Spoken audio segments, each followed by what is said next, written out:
I worked for a company that it was very much about the relationship was the business. And so that meant the ability to go out after work and have drinks with customers or take someone out for lunch. The business world is built on relationships, and alcohol is certainly a factor in that.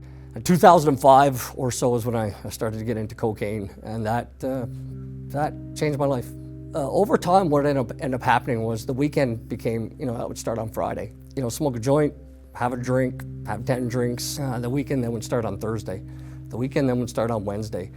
And there was days, quite frankly, that if I went to work, say on a Friday, I was up all night. I had to keep using during the day just to get through the day, right? I was out with clients and I wasn't bringing it to their attention, but certainly I was doing it. If I went to the washroom for a washroom break, that was my opportunity, right? Over the years though, and especially in the last year, I started to dabble in the supply side of the business, to offset the costs because I was spending a lot of money. And I had money, but it was tough to be able to make the amount of money that I was spending.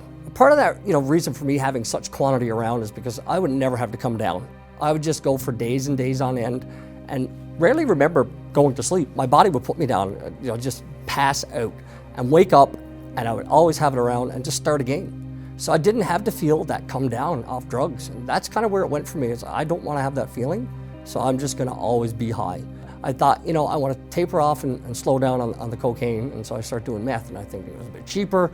But I just ended up doing it all in the same or more quantity. The last drug I tried that was different than those two would have been fentanyl. I was snorting it, but I did something that I think a lot of addicts say that themselves are never going to do, and that's put a needle in my vein. I shot fentanyl.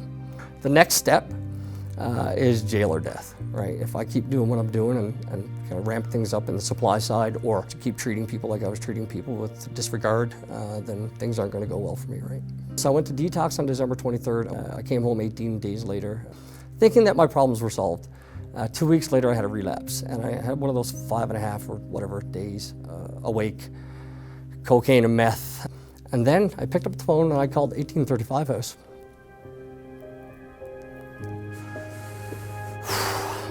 It saved my life. I know it did. It has. A lot of people judge because a lot of people simply don't understand addiction, and that's okay. Don't worry about the people who are judging.